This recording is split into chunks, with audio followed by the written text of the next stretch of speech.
أشهد أن محمدا رسول الله.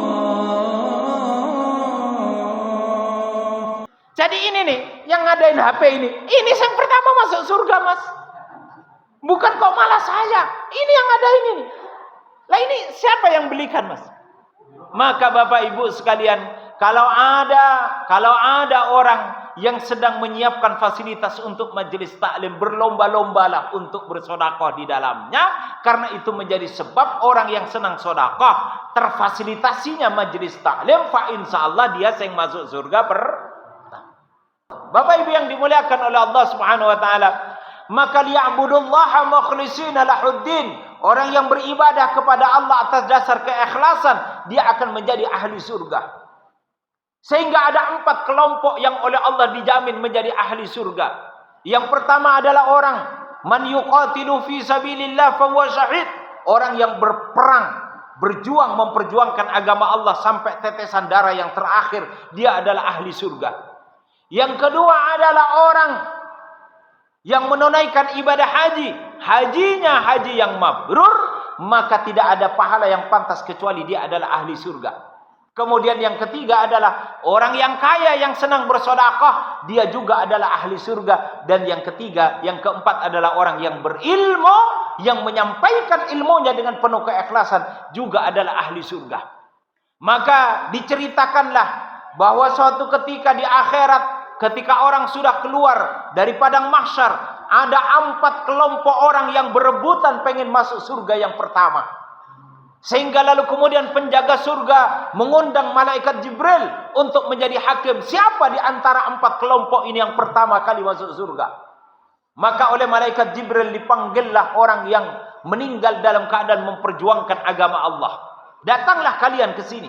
Lalu ditanya, wahai para syuhada, kenapa kalian menginginkan masuk surga yang pertama?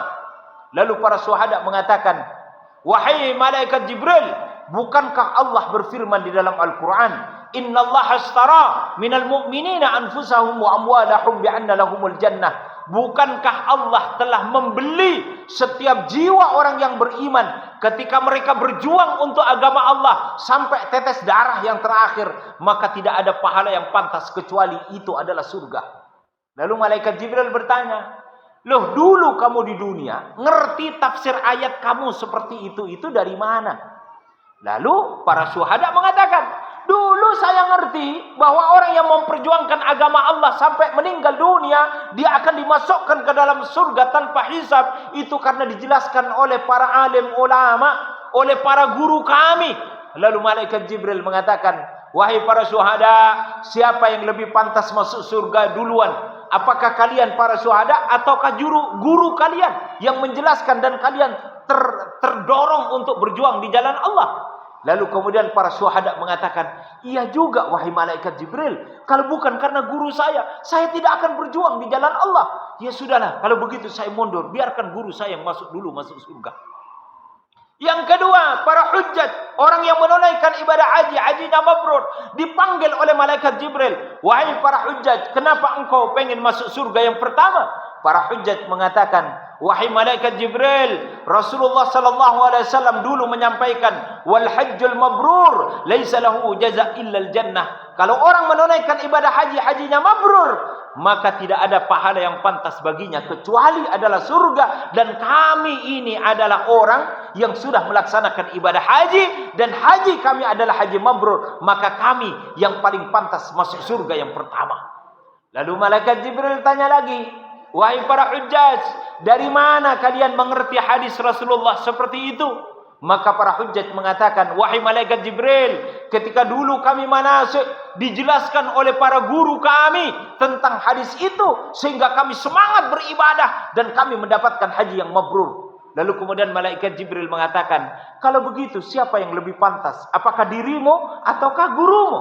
Kalau bukan karena gurumu menjelaskan hadis itu, maka niscaya kamu tidak akan mendapatkan haji mabrur. Para hujjat lalu kemudian mengatakan, oh iya juga ya. Kalau bukan karena guru saya tidak dapat haji mabrur. Ya sudahlah wahai malaikat Jibril, saya mundur saja. Biarkan guru saya yang masuk surga. Dipanggillah yang ketiga, siapa dia? Orang kaya. La hasada illa tsnaini. Tidak ada dengki kecuali terhadap dua perkara. Rajulun atahullahul amwal yunfiquha ana al-laili wa atrafan nahar. Yang pertama adalah orang yang diberikan oleh Allah kemudahan rezeki, dengan hartanya dia senang bersedekah. Dan seseorang rajulun atahullahul Quran yaqra'uhu ana al-laili wa atrafan nahar. Orang yang ahli Al-Quran, dia baca Quran sepanjang pagi dan malam, maka dua orang ini boleh kita dengki untuk kita bisa menjadi orang yang kaya, tapi kaya yang senang napa? Sedekah. Dipanggillah orang kaya senang sedekah. Wahai para agniya yang senang sedekah, kenapa kalian mau pengen masuk surga yang pertama? Orang kaya mengatakan, Allah sudah membeli harta saya dengan surga. Innallaha ashtara minal mu'minina anfusahum wa amwalahum. Allah sudah membeli harta saya dengan surga, dan harta saya sudah sedekahkan fi sabilillah. Dan dengan ayat itu berarti yang paling pantas masuk surga pertama adalah saya. Lalu apa kata malaikat Jibril? Wahai orang kaya, dari mana engkau dapat pengertian ayat itu? Maka orang kaya itu memberikan penjelasan. Wahai malaikat Jibril, dulu saya mengadakan majelis taklim, saya siapkan konsumsinya, saya siapkan sound systemnya, saya siapkan HP-nya, saya siapkan perangkatnya, sehingga pengajian itu bisa berjalan. Di pengajian itulah, wahai malaikat Jibril, guru saya menjelaskan bahwa orang yang kaya yang senang sedekah, maka sedekahnya sudah dibeli oleh Allah dengan surga. Lalu kemudian malaikat Jibril mengatakan, wahai orang kaya yang senang sedekah, kalau begitu siapa yang lebih pantas, engkau atau gurumu? Kalau bukan karena gurumu, kamu tidak akan semangat untuk bersedekah fi sabilillah. Maka lalu kemudian orang kaya itu mengatakan, wahai malaikat Jibril, kalau begitu saya mundur. Lebih pantas guru saya masuk surga dibandingkan dengan saya. Kalau bukan karena guru saya tidak akan bersedekah fisabilillah. Akhirnya orang kaya pun mundur. Berarti tinggal berapa, Bu? Pak? Tinggal guru. Kira-kira saya dengan jenengan sing masuk surga duluan siapa? Sing ngisi pengajian dengan adik-adik sing jadi pendengar, kira-kira duluan sing ngisi pengajian apa adik-adik? Oh, jenengan gitu. Saya. Tapi tidak usah khawatir, Pak. Man yadkhulul jannata bighairi hisab. Kalau ada orang masuk surga tanpa hisab, kata Rasulullah sallallahu alaihi wasallam, dia bisa mengangkat 70.000 orang yang lainnya untuk masuk surga juga bighairi hisab. Jadi kalau saya duluan nanti masuk surga, Bapak Ibu sekalian, tidak usah khawatir. Ini jumlahnya berapa? Nyampe tidak 1.000? Nggak nyampe, Pak. Nggak nyampe. Nanti saya tarik semuanya ke dalam surga. Tapi mohon maaf, yang di belakang-belakang wajahnya nggak kelihatan, mohon maaf. Kalau besok tidak ikut saya bawa, karena saya nggak lihat wajahnya. Berarti yang depan-depan saya lihat wajahnya yang saya ingat, ini duluan nanti yang saya angkat. Maka oleh malaikat Jibril dipanggillah para guru, para muallim yang mengajarkan ilmunya kepada masyarakat, kepada umat. Wahai ahlul ilmi, wahai para guru, silahkan masuk ke dalam surga yang pertama. Enggak ditanya lagi, tinggal satu. Dibukalah pintu surga lebar-lebar. Silahkan Anda masuk. Tapi ahli ilmu itu kan bijaksana. Dia mengatakan kepada malaikat Jibril, wahai malaikat Jibril, jangan begitu. Saya ini orang berilmu, enggak akan bisa mengajarkan ilmu saya kepada orang lain kalau tidak ada gedung yang dipakai untuk mengajarkan ilmu. Saya tidak bisa mengajarkan ilmu saya kepada orang kalau tidak ada tinta yang dipakai untuk menulis. Saya tidak akan bisa mengajarkan ilmu saya kepada orang kalau tidak ada orang yang mengadakan tinta untuk menulis kitab. Saya tidak bisa menyampaikan ilmu saya kepada banyak orang kalau tidak ada sound system yang dipakai. Dan saya tidak bisa menyampaikan ilmu saya kepada siapapun kalau tidak ada orang yang menyiapkan peralatan untuk menyampaikan ilmu saya. Lalu malaikat Jibril bertanya, terus maksudmu apa wahai ahli ilmu? Lalu ahli ilmu mengatakan, saya bukan yang pertama masuk surga wahai malaikat Jibril. Tetapi yang pertama yang seharusnya berhak untuk menjadi ahli surga adalah orang-orang yang memfasilitasi saya dulu mengajarkan ilmu. Orang yang mengeluarkan hartanya membangun masjid sehingga di masjid ada orang menyampaikan ilmu. Orang yang mengeluarkan hartanya membeli sound system sehingga berlangsunglah majelis taklim. Mereka lah yang pertama. Jadi wahai malaikat Jibril, yang pertama masuk surga seharusnya adalah orang yang kaya yang senang bersedekah. Kemudian yang kedua, orang yang meneteskan darahnya memperjuangkan agama Allah. Kemudian yang ketiga adalah orang yang menunaikan ibadah haji, yang hajinya mabrur. Dan kemudian yang keempat, akhirnya, Dek, Pak Ustadznya nggak jadi yang pertama. Jadi yang pertama siapa, Dek, tadi? Wah, Ustadz, masih Ustadz katanya. Enggak jadi. Jadi Bapak Ibu sekalian, jadi rupanya dari cerita itu saya justru belakangan. Nah terus siapa yang pertama? Yang nyiapin ini loh, yang beli sound system ini. Lah kita kan nggak tahu ini. Dulu yang nyumbang siapa nggak jelas. Saya nyiapin konsumsi itu siapa nggak jelas. Justru mereka yang duluan masuk surga. Saya seng cuap-cuap macam-macam ini malah nopo? Malah belakangan. Urung karuan katut masuk surga. Nih saya dipuji jenengan merasa senang. Nggak jadi saya masuk surga. Kalau jenengan tidak memuji saya menjadi sedih. Nggak jadi saya masuk surga. Maka saya ini diperintah oleh Rasulullah untuk punya hati yang stabil. Nih dipuji ya nggak merasa senang. Nih dicela ya nggak merasa sakit hati. Jadi kalau jenengan muji saya lalu kemudian merasa nopo? Merasa senang. Nggak jadi saya masuk surga. Coba. Yang nyumbang sound system ini orangnya di mana sekarang? Mungkin tidur di rumah nggak ikut majelis taklim. Coba. Saya boleh protes apa enggak? Wong saya sing cuap-cuap sampai keringetan baca kitab. Tak tahunya belakangan masuk surga. Sing nyumbang sound system, sing mungkin sekarang ndak ikut majelis taklim hanya tidur-tiduran di rumah, justru di dalam riwayat itu sing pertama masuk surga. Jadi ini nih, yang ngadain HP ini sing pertama masuk surga, Mas. Bukan kok malah saya. Ini yang ngadain ini. Lah ini siapa yang belikan, Mas?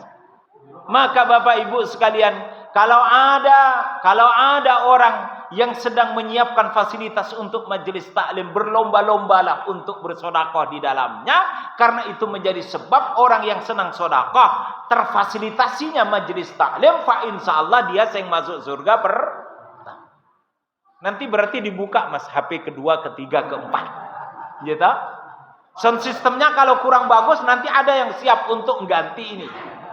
Tapi nanti repot. Kalau ini diganti, sing nyumbang sing pertama protes.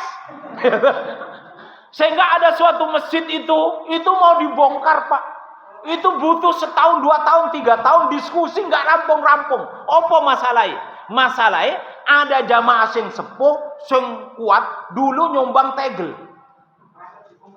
Enggak boleh dibongkar. Lah nek dibongkar amal jariahku hilang kata dia. Ya ndak hilang. Man sanna sunnatan hasanatan falahu ajruha wa ajru man amila biha. Jadi saya katakan, kalau ini ada orang nyumbang tegel, lalu karena sebab dia menyumbang tegelnya sudah kurang bagus, lalu ada orang kaya yang pengen mengganti dengan marmer, maka dia ACC saja. Yang sudah menyumbang tegel ini diam-diam saja. Loh kenapa? Karena ketika dia menyumbang tegel, lalu kemudian karena sebab tegel ini ada orang tergerak hatinya untuk mengganti dengan marmer, maka dikatakan oleh Rasulullah SAW, yang mengganti dengan marmer itu sudah akan mendapatkan pahala karena dia bersedekah kepada masjid. Tetapi pahala orang yang menyumbang marmer itu 100% akan mengalir kepada yang nyumbang tegel yang pertama. Berarti pahalanya jadi apa? Double, Pak, double. Karena tegel yang dipasang itu menjadi sebab orang mau nyumbang Jadi kalau besok misalnya mau direhab masjid ini 3 lantai, sing nyumbang bata, semen, pasir, tegel, wes ndak usah berkecil hati, tenang, wes monggo, karena pahalanya nanti jadi double. Wes itu rumus. Jadi bukan rumusnya ini nanti enggak dipakai pahalanya berhenti. Enggak. Karena sebab sound system ini, lalu ada orang terinspirasi untuk mengganti dengan mic yang lebih canggih. Maka dia mengganti dengan mic yang lebih canggih kan karena sebab mic sebelumnya. Benar apa enggak? Karena mic sebelumnya. maka orang itu yang ganti mic yang lebih baru yang harganya 5 juta, itu sudah dapat pahala dari Allah, tapi pahalanya ngalir kepada yang ngadain mic yang pertama.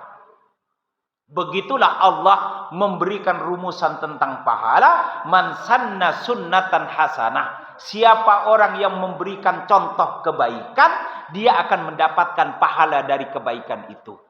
Wa ajru man amila biha. Kalau kebaikan yang dia lakukan ditiru oleh orang lain, maka orang yang meniru itu pun dapat pahala, tetapi pahala orang yang meniru mengalir kepada yang memberi contoh.